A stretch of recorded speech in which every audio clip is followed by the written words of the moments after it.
కాలేజీకి ఒక రోజు ముందుగానే ఏపీ ప్రభుత్వం రాష్ట్ర వ్యాప్తంగా పింఛన్లు అందిస్తుంది. ఈ ఉదయం నుంచి ఎన్టీఆర్ భరోసా పింఛన్ల పంపిణీ కార్యక్రమం జరుగుతుంది. 63,77,943 మంది లబ్ధిదారులకు పింఛన్ల కోసం 2,717 కోట్లను విడుదల చేసింది. ఉదయం నుంచి ఇప్పటి వరకు 90% మందికి పింఛన్లను పంపిణీ చేశారు. పల్నాడు జిల్లా ఎలమందలో ముఖ్యమంత్రి చంద్రబాబు నేరుగా లబ్ధిదారుల ఇంటికి వెళ్లి పింఛన్లు పంపిణీ చేశారు. శారమ్మ అనే వితంతు ఇంటికెళ్లి పింఛన్ నగదును అందించారు. కరోనా సెకండ్ వేవ్ సమయంలో ఆమె భర్త చనిపోయారు. వారి కుటుంబ పరిస్థితి గురించి చంద్రబాబు అడిగి తెలుసుకున్నారు.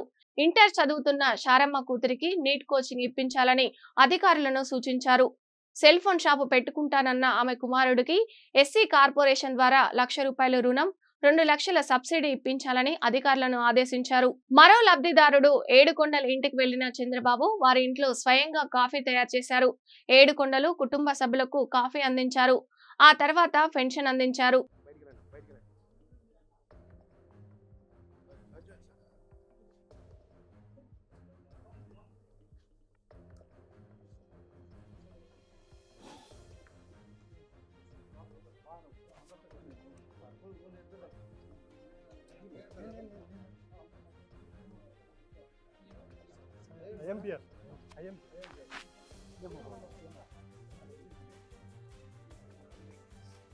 మీ హస్బెండ్ చనిపోయాడు.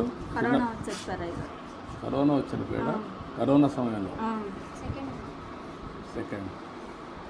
Second wave. అంటే ఎంత ఏజ్ ఎంత అప్పటికైంది?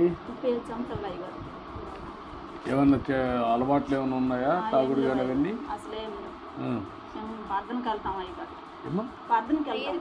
ప్రేయర్కి వెళ్తా.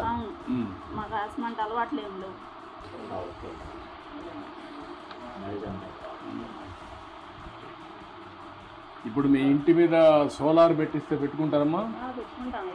సోలార్ పెట్టిస్తే కరెంట్ బిల్లు కట్టే పని ఉండదు. ఇంకేంటమ్మా, ఏంటి చెప్పండి మీ కష్టాలు? ముఖ్యంగా వాళ్ళ కోసమే నేను ఇంత ప్రయాసపడుతున్నాను. నా బిడ్డల కోసమే, ముఖ్యంగా నా బిడ్డలు చదివించుకోవడం కోసం. నేను ఆయాంలో 5 సంవత్సరాల్లో 5 సంవత్సరాల కాలంలో మన ప్రభుత్వంలో చేర్చినప్పుడు ఇల్లు కట్టించుకున్నాను. అప్పుడు జరిగిన నెలలో మళ్ళీ 5 సంవత్సరాల కాలంలో మాకైతే అందుబాటులోకి రాలేదు. మేము చాలా ఇబ్బంది పడ్డాం కరోనా టైంలో. ఆ టైంలో పడ్డప్పుడు మమ్మల్ని ఎవరు ఆదుకున్నారు కూడా ఎవరు రాలేదు. 5 సంవత్సరాల కాలంలో కూడా అప్పుడు 50,000 కరెంటు బిల్లు కట్టేనే మీకు పింఛన్ ఇస్తాము, లేకపోతే మేము సచివాలయంలోకి వచ్చిన పింఛన్ ఎన్నికెళ్ళిపోయింది. ఎన్నికెళ్ళిపోతే 50,000 బిల్లు కట్టమంటే అబ్బాయి కూలి పని చేసుకుని ఇప్పుడు కూడా మేము నెల వచ్చాము ₹3,000 డబ్బులు కట్టుకుంటున్నాం పింఛన్ కోసం 50,000 తెచ్చి. అప్పుడు మాకు సచివాలయంలో పింఛన్ ఇచ్చారు 50,000 కరెంటు బిల్లు కట్టేనే. ఆ 50,000 కట్టుకుని నేను అప్పుడు ₹2,750 పింఛన్ తీసుకుంటున్నాను. ఇప్పుడు 4,000 నువ్వు వచ్చి నాకు అయ్యగారు నా బిడ్డని ₹4,000 పెట్టి నా బిడ్డ నేను పోషించుకొని చదివించుకుంటున్నాను. అబ్బాయి తెచ్చిన 200 జీవిత ప్రకారం మేము ఇంట్లో ఆయుధ ప్రకారం వాడుకొని ఎట్నా సార్ కాఫీని చదివించుకునే సామర్థ్యం మేము ఇప్పుడు ఇచ్చిన డబ్బులు పెట్టి మేము వాడుకుంటున్నాం. బాగా చదివించమ్మా పాపని, మంచి భవిష్యత్తు ఉంటుంది. డాక్టర్ అవుతావా? నమ్మకమేనా? నువ్వు కూడా టైం ఉన్నప్పుడు చదువుకోకూడదు. పార్ట్ టైం నువ్వు ఇంటర్మీడియట్ ఏం చేసావు? అప్పుడు పాస్ అయినావు. ఇంటర్మీడియట్ ప్రైవేట్ ఇది చేస్తే నీకు క్వాలిఫికేషన్ కూడా వస్తే వ్యాపారానికి కూడా నీకు ఉపయోగపడుతుంది. ఇంటర్మీడియట్ పాస్ అయ్యావనుకో, దెన్ డిగ్రీకి వెళ్ళు. కొద్దిగా టైం స్పెండ్ చేయి. నువ్వు పాలిటెక్నిక్ అదే పాలిటెక్నిక్ చేయించు, నీకు ఐడియా వస్తుంది, చాలా ఉద్యోగాలు వస్తాయి. రెండోది వచ్చి నీకు వ్యాపారం కూడా కంట్రోల్ వస్తుంది. చిన్నగా ఇచ్చి ముందు రిపేర్ చేయి, ఆ 3 లక్షలు పెట్టి దాని నుంచి నెక్స్ట్ ఎట్టుకోవాలి. చదువుకుంటూ 2 పనులు. ఓకేమ్మా, నేను ఆ డబ్బులు కూడా ఇప్పుడు బిల్లు ఇచ్చేసేయమంటాను. ఇది కూడా పెట్టిస్తాం, సోలార్ పెట్టిస్తాం. ధైర్యంగా ఉండండి.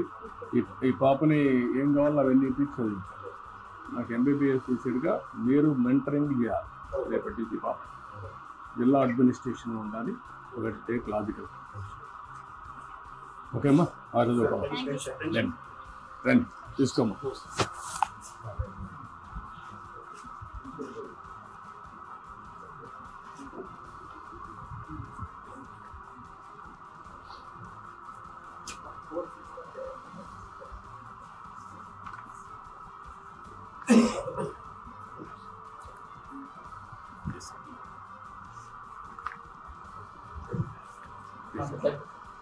రామ్ అటు ఇట్లా లేము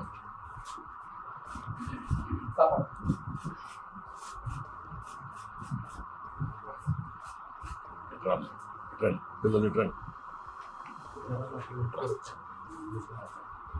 కరోనా టైంలో మన నిలదాల బయట మన కార్యకర్తలు వచ్చారు. ఓకే అమ్మా ధైర్యంగా ఉండమ్మా. ఓకే అమ్మా గుడ్ థ్యాంక్ యూ జై చంద్రన్న జై జై చంద్రన్న జై జై Chandranna. Thank you very good very good బాగా సర్ప్రైజింగ్ చదివిస్తుంది. ధైర్యంగా ఉండండి. మీకు మళ్ళా కేటగరైజేషన్ వస్తున్నాం. ఇప్పుడు మాలా మదిలో కూడా కేటగరైజేషన్ తీసుకొస్తాం. దాంట్లో కూడా నీకు బెనిఫిట్ వస్తుంది. బాగా చదువుకో పైకి వస్తుంది. నువ్వు బాగా తెలివిగా ఉన్నావు. నువ్వు ఇంకా బాగా చదువుకోవాలి, కష్టపడాలి. ఇప్పుడు కష్టపడితే జీవితాంతం సుఖపడతావు. కష్టపడతావా? నమ్మకమేనా? ఏంటంటే నువ్వు సెట్ అవుతావా? ఇప్పుడు ఇది ఇచ్చినాక నువ్వు బాగా సెట్ అయ్యి మీ అమ్మను సరిగా చూసుకొని పాపను బాగా చదివించిన చెల్లెల్ని చేస్తావా? ఓకే